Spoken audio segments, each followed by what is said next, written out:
अस्सलाम वालेकुम and good morning from Mansehra. उम्मीद करता हूँ आप सब लोग खैरियत से होंगे और मेरे जो अच्छे अच्छे व्लॉग्स हैं उनको आप एंजॉय कर रहे होंगे।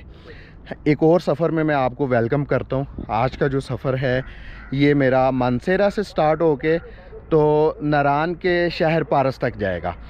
पारस तक हम अपनी गाड़ी में जा रहे हैं और इस दफ़ा सफ़र जो है वो कार का होगा और पारस से आगे हम इंशाल्लाह जीप लेके नारान का एक बहुत ही खूबसूरत पॉइंट है शरान फॉरेस्ट, वहाँ पे जाएंगे।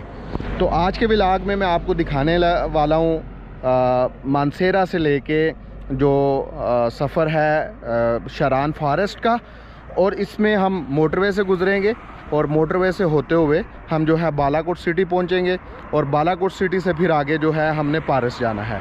और इस सफ़र को अगर मैं कहूँ कि मैं दो हिस्सों में तकसीम कर रहा हूँ। एक तो ये जो रोड है, रोड का सफ़र है जिसमें हम अपनी गाड़ी पे ट्रैवल करेंगे, और फिर दूसरे हिस्से में मैं आपको जीप का सफ़र दिखाने वाला हूँ। तो रास्ता बड़ा मज़े का है, आप रास्ते को एंजॉय करें। सफ़र को शुरू करते हैं और साथ साथ मैं आपको अपडेट करता रहता हूँ। चलें जी, अल्लाह ताला का नाम लेके सफ़र का आगाज़ करते हैं। सुबहानल्लज़ी सख़्खर लना हाज़ा व मा कुन्ना लहू मुक़रिनीन व इन्ना इला रब्बिना लमुनक़ालिबून। हम मोटरवे पे पहुँचे हैं और मोटरवे से आगे अब हम ट्रैवल करने लगे हैं बालाकोट की तरफ। सबसे पहले मैं आपको हज़ारा मोटरवे के खूबसूरत जो हैं वो ड्रोन व्यूज़ दिखाता हूँ और फिर आपको आगे की जो डिटेल है वो अपडेट करता हूँ।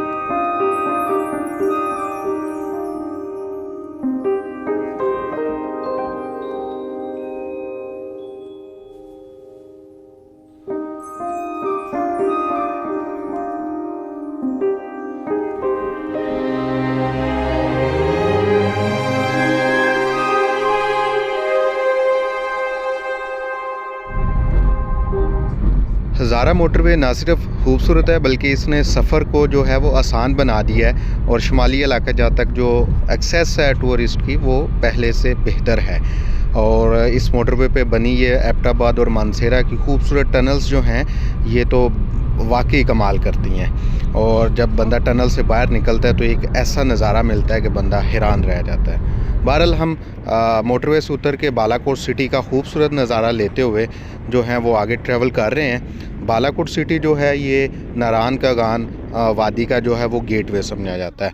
और अभी चूँकि आज जुम्मा है तो हम बस यहीं पे कहीं पे रुक के नमाज जुम्मा अदा करेंगे और फिर उसके बाद अपना सफ़र आगे कंटिन्यू करेंगे।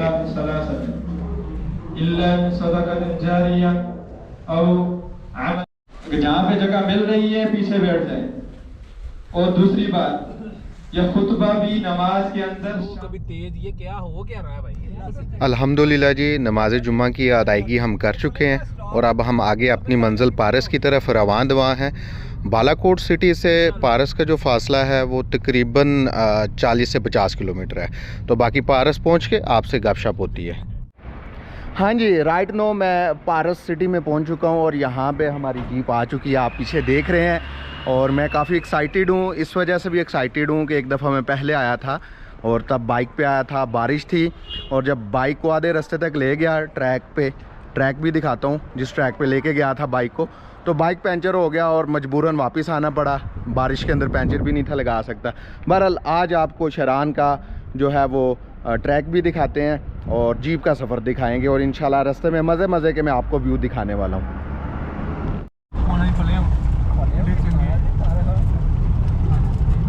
यहाँ से पारस से हमने जीप के सफ़र का आगाज़ कर दिया है और हमने अपनी गाड़ी को वहीं पे पेट्रोल स्टेशन पे पार्क किया है। वो आपसे पर नाइट 500 पार्किंग फ़ीस लेते हैं गाड़ी की, और वहाँ पे सिक्योरिटी होती है तो गाड़ी महफूज होती है, किसी किस्म के कोई ख़तरे की जो है वो बात नहीं है। तो अब यहाँ से तकरीबन शरान फॉरेस्ट पहुँचते हमें 1.5 घंटा लग जाएगा। तो अभी हम शरान फॉरेस्ट जा रहे हैं और बाईं साइड पे आपको पारस सिटी का जो है खूबसूरत व्यू नज़र आ रहा है। और इन्हीं पहाड़ियों के ऊपर पीछे जो है वो शुग्राम भी है जो कि कागान वैली का एक सियाहती मकाम है। तो जैसे जैसे हम आगे जाते जा रहे हैं हाइट में जो है वो इजाफा होता जा रहा है, लेकिन वो एक्सपेक्टेशन के बिल्कुल उल्ट यहाँ पे ठंड बहुत कम है।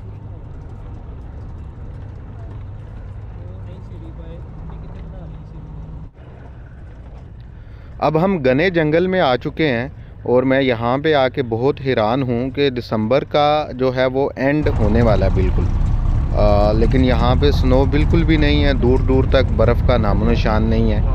हालांकि पहले दिसंबर में ये रास्ते जो हैं दिसंबर के एंड तक बंद हो चुके होते हैं और बहुत कम टूरिस्ट जो हैं वो इधर का रुख करते हैं, क्योंकि जीप्स वाले रेडी नहीं होते ऊपर आने को, क्योंकि गाड़ी स्लिप होने का ख़तरा होता है। तो ये सारा कुछ क्लाइमेट चेंज है, उसी का ये असर है कि सर्दी के मौसम में जो है वो ना तो सर्दी है और ना ही आपको स्नोफॉल देखने को मिल रही है। तो अल्लाह करे ये जो मामलात हैं ये दुरुस्त हो जाएं, क्योंकि इसकी वजह से फिर काफ़ी बीमारियां भी फैलती हैं मुआशरे में और बाकी भी काफ़ी मसाइल जो हैं वो दरपेश होते हैं।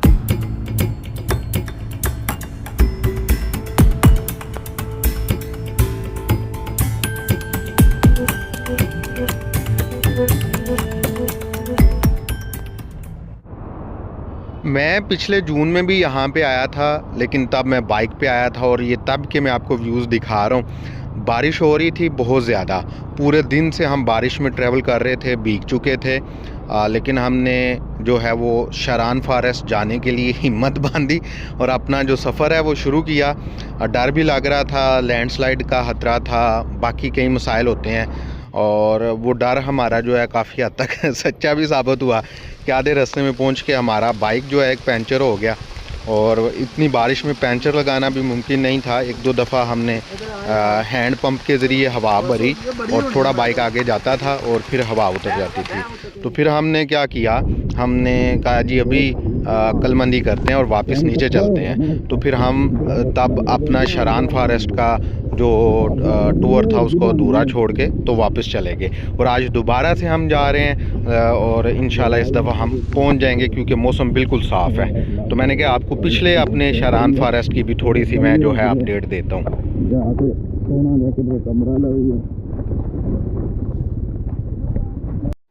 चलें जी वापस आ जाएं आज के सफ़र पे। अभी मैं आपको शरान जंगल के जो ट्रैक हैं उनके ड्रोन व्यूज़ दिखाता हूँ, आप इन ड्रोन व्यूज़ को एंजॉय करें।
मैं तो अपने दोस्तों का इंट्रोडक्शन करवाना ही भूल गया। मेरे साथ बिलावल बैठे हुए हैं मेरी कैप पहन के, पीछे आने के वाले मियाँ मुकरम साहब और वो असद खान हैं, उसके साथ जो हैं वो मुनीर हैं और पीछे एक भाई यहाँ से लोकल हैं और ये हमारे ड्राइवर भाई हैं। तो मैं भूल गया हुआ था, एकदम से याद आया, मैंने कहा आपको अपनी टीम का भी इंट्रोडक्शन करवाता हूँ और फिर हम बस शरान पहुँचने वाले हैं। और क्योंकि सीज़न आउट है तो दरख्त जो हैं वो बिल्कुल सूख चुके हैं, पत्ते झड़ चुके हैं, तो आपको बिल्कुल हाली हाली ये जगह नज़र आ रही है। कभी घना जंगल आ जाता है और कभी बिल्कुल हाली जगह नज़र आती है आपको। भारत से 1 घंटे की जीप राइड के बाद हम शरान फॉरेस्ट पहुंच चुके हैं। आपको मेरे पीछे जो है यहाँ पे कैंपिंग पॉड्स नज़र आ रहे हैं, इन्हीं के अंदर हम आज रात को स्टे करेंगे। मैं आपको इन जो कैंपिंग पॉड्स हैं इनके अंदर का व्यू भी दिखाता हूँ, रूम भी दिखाता हूँ, वाशरूम भी दिखाता हूँ, क्योंकि जो फैमिलीज़ आती हैं या कोई भी बंदा विज़िट करने आ रहा है तो उनका कंसर्न होता है कि भाई रूम कैसा होगा, वाशरूम साफ़ होगा या नहीं, गर्म पानी मिलेगा या नहीं, इलेक्ट्रिसिटी होगी या नहीं। इस तरह की चीज़ें जो हैं वो लोगों के लिए ज़्यादा इम्पॉर्टेंट हैं। तो मैं आपको अंदर कैंपिंग पॉट भी विज़िट करवाता हूँ और इसका व्यू भी दिखाता हूँ। और इसका जो रेंट है वो आजकल तकरीबन ऑफ सीज़न में 8 से 10 हज़ार पर नाइट ले रहे हैं। ये आप पे है कि आप उनके साथ कितनी बारगेनिंग करके लेते हैं। तो पहले इन सारे कैंपिंग पार्ट का बाहर से व्यू दिखाता हूँ, फिर कैंपिंग पार्ट को अंदर से विज़िट कराऊँगा और फिर इसके इंशाल्लाह हम ड्रोन शूट्स भी देखते हैं। और फिर रात को जो हम यहाँ पे एक्टिविटीज़ करने वाले हैं वो भी इंशाल्लाह मैं आपको दिखाता हूँ।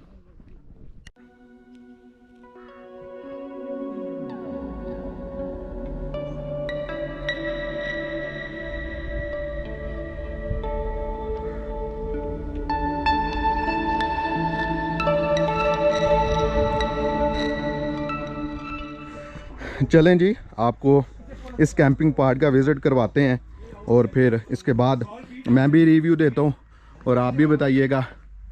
सबसे पहले इसके एंट्रेंस पे आते हैं। लकड़ी से बना बहुत ही खूबसूरत हट है। अभी तो ये हमारा सामान बिखरा हुआ है क्योंकि हम यहाँ पे आके जो है वो रुक चुके हैं। तो ये आप देखें ज़रा, प्योर लकड़ी से बना बहुत ही खूबसूरत हट है। यहाँ पे एक आपको ये बेड मिलेगा जिसमें 2 से 3 लोग बिल्कुल आसानी से सो सकते हैं।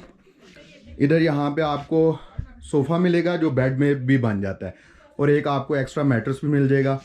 टेबल और 2 चेयर्स मिलेंगी आपको। यहाँ पे हैंगिंग जो वो एक वाल है वो मिलेगी। चार्जिंग के लिए स्विच अवेलेबल हैं और मोस्ट इम्पॉर्टेंट वॉशरूम के लिए लोग पूछते हैं अक्सर।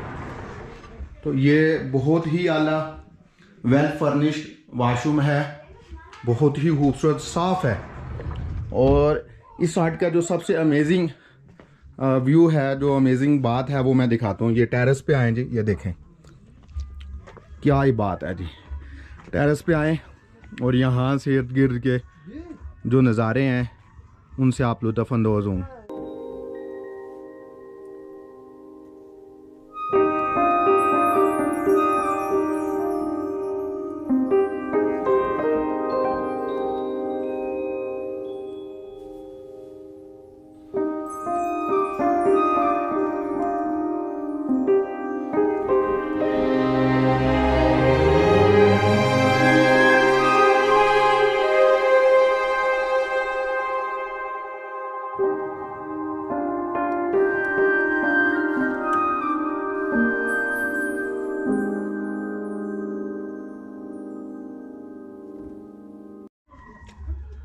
दिसंबर का आखिरी वीक चल रहा है लेकिन अभी भी पूरे पाकिस्तान में बहुत कम जगह हैं यहाँ जहाँ पे अभी बर्फ़बारी हुई है। वरना तो दिसंबर के अंदर ये जिस जगह पे हम मौजूद हैं यहाँ पे इतनी बर्फ़ होती है कि इस सीज़न में आना भी बहुत मुश्किल होता है। यहाँ पे बैठ के आप टी इंजॉय कर सकते हैं, बैठ के अपना टाइम जो है अच्छे से स्पेंड कर सकते हैं।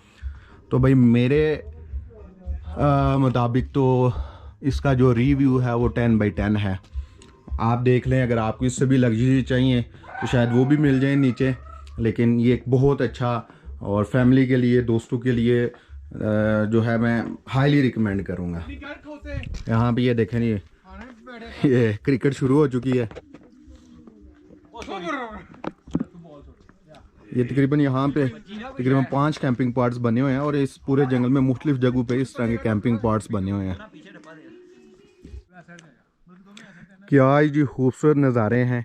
सामने आपको हट्स नज़र आ रहे हैं, पीछे आपको बैकग्राउंड मिल रहा है सफ़ेद पहाड़ों का और इस साइड पे सूरज गरूब हो रहा है और उसकी जो सुर्खी है आसमान पे फैली हुई है और सीन जो है वो बहुत मज़े का है।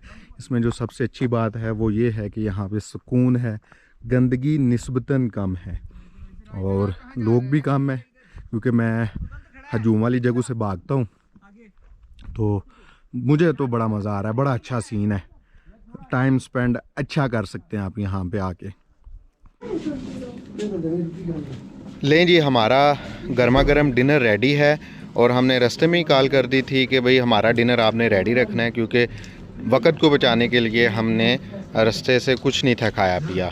तो अभी डिनर करते हैं। डिनर करने के बाद हम जो है वो बोन फायर करेंगे और बोन फायर के साथ गपशप होगी और बाकी बहुत कुछ हम करने वाले हैं। मुश्किल है तू ही कहना था बिलावल ने थोड़ा तो मैं जाना बिलावल ने थोड़ा भी रोंदा था ਉਹਨੂੰ ਪਤਾ ਸੀ ਨਾ ਦੋਵੇਂ ਸਿਰ ਦੇ ਨਹੀਂ ਲੱਗ ਜਾਣੀ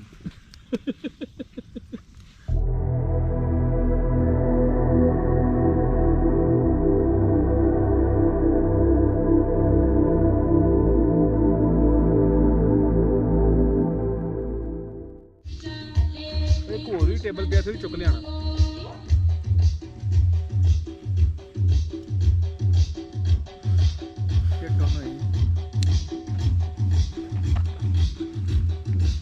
ਉੱਠ ਕੇ ਕਰਨਾ ਇੰਜ ਮਜ਼ਾ ਨਹੀਂ ਆ ਰਿਹਾ चल सारे ही करो ना फिर ताको वीडियो च ऐड करे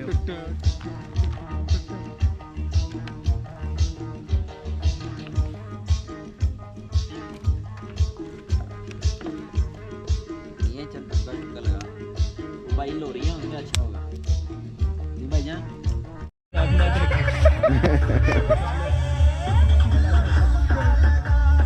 इसमें नहीं आनी वीडियो। यहाँ पे भी हमने बोन फायर किया हुआ है।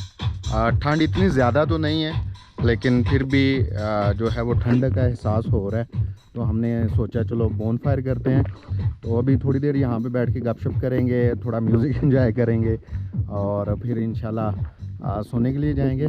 तो आज का व्लॉग जो है वो यहीं तक। इंशाल्लाह आपसे मुलाकात होगी अगले व्लॉग में जिसमें मैं इंशाल्लाह इस शरान फॉरेस्ट को एक्सप्लोर करूँगा। तब तक के लिए मुझे इजाज़त दीजिएगा। अल्लाह हाफिज़।